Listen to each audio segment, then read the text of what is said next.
So in Asia today, you have pockets of black people. You have the Mani. You have in southern Thailand. You have a related group in northern Malaysia, sometimes called Sakai, S-E-K-A-I. You have the Andaman Islanders, and there are at least two groups. One group is called the Onge, O-N-G-E, or O-N-J-E, I think it's O-N-G-E, and another is called the Jawara, J-A-R-A-W-A. And then you have black populations in the Philippines, sometimes called Negritos, or Eta, or I think we should call them Acta, which just means the people. You have a tradition of a similar group in Taiwan. These are the diminutive Africoids. These are the small blacks, similar in many ways to the Twa, or so-called pygmies in Central Africa. These are very, very ancient people who left Africa perhaps 60, 70, maybe 100,000 years ago and became isolated.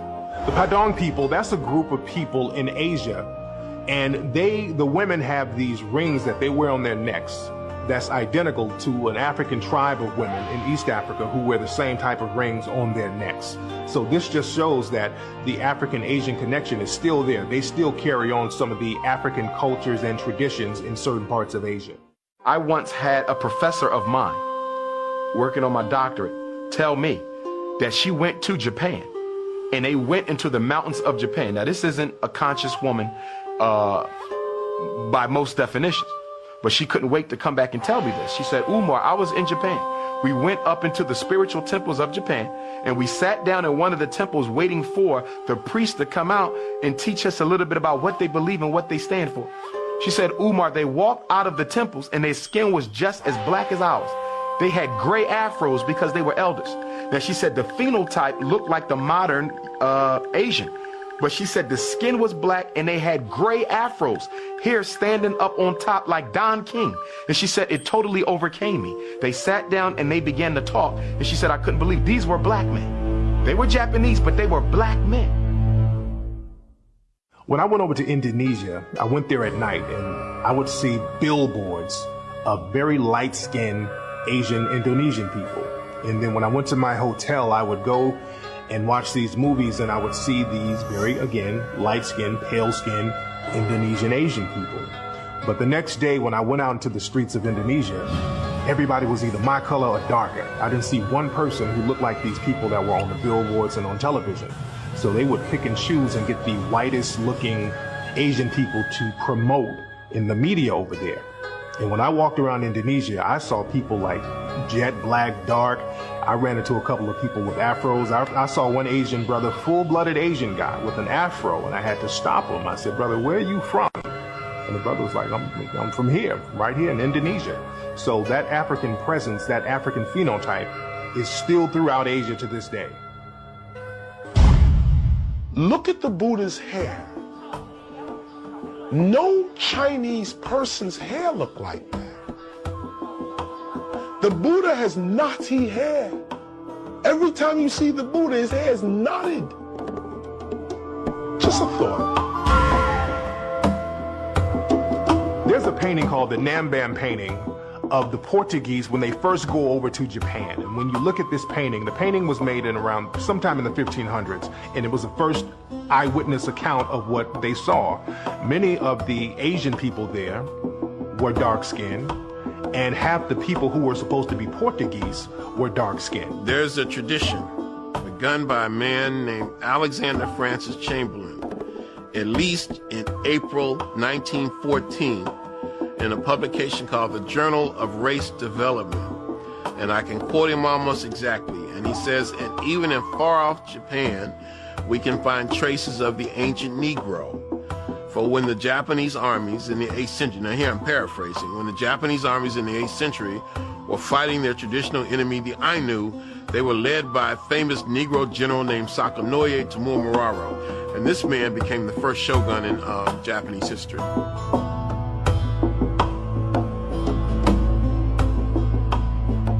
Also in Malaysia, when I went down to Malaysia, I went into the rainforest over there. And it's very difficult to get over to some of these spots. Some of these people there are very secluded. And because they're secluded, they were able to avoid many natural disasters, and they were also able to avoid invasions. So they didn't mix in with some of the invading forces. So they kept their same African phenotype. And if you go to Malaysia, there's a tribe called the Batek tribe.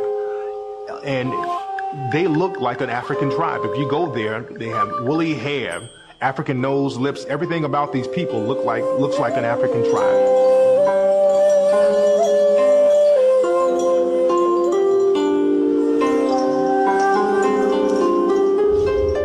One of the things we know about white supremacy and light skin supremacy, because even when you look at Asia, even when you go to East India, they practice racism. Why? Because all of these places were colonized by the European and their culture infected the people. So one of the things that they do is they also have a tendency to do what? Hide the darker brother.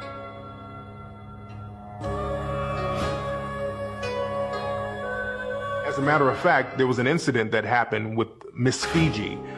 They had the Miss World competition, and they chose this woman to be Miss Fiji. And Miss Fiji has more Europeanized features, and the people of Fiji spoke out against her. They weren't really trying to hate on her, but they said, look, this woman doesn't represent us. She doesn't look like us. She doesn't have our nose. She doesn't have our hair. And we're very proud of what we look like, and we want somebody to represent us. Because, again, they were trying to use that Europeanized Miss Fiji to bring in tourism and not scare away tourists. But the people spoke out against her. And this just shows that many people around the world, they're proud of their Africoid features. First of all, Australia itself is the world's second smallest continent, second only after Antarctica. It's the smallest inhabited continent. The name Australia means Great South Land. And the first people of Australia were the people we call Aboriginal Australians, commonly called blackfellas. And of course, you have different names, the Koori, the Goori, the Noongar, and various names. The people of Australia, originally Australia was an African land. In fact, in European documentation, they considered it an African satellite. When the British came into Australia and began the mass extermination of African people, they were crystal clear who they were exterminating because they said it. And also we know that right off the coast of Australia was an island called Tasmania, a little island off the coast of Tasmania. There are no living Tasmanians in existence right now. You can't find a Tasmanian man, woman, or child because the British systematically exterminated the entire population. Melanesia, Polynesia, Micronesia. Melanesia is the South Pacific. That means the Black Islands. And the biggest island is New Guinea. Others include New Caledonia, New Ireland, New Britain, Fiji, the Solomon Islands, Vanuatu, which used to be known as New Hebrides. These are the Black Islands. And the people that I've encountered in this part of the world tend to say they come from Africa.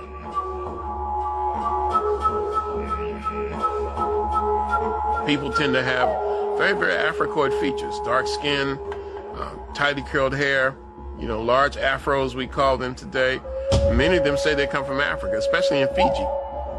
And also in Buka Island. And I ask people, where do you come from? We come from Africa. And they're very matter-of-fact about it. Buka, B-U-K, means black skin. And they have the reputation of being the blackest human beings on earth. So quite naturally, that was where I wanted to lay my head. Get your message or business promoted on John Henry Media Network. Make contact today. Use this email address, jahu.enterprises@yahoo.com. That's jahu.enterprises@yahoo.com. Again, that's jahu.enterprises@yahoo.com. For specific details on submitting your audio to make it happen, it will be aired on our very next episode for a small donation of your choice. So let's make it happen right now. I pray the wind go wide.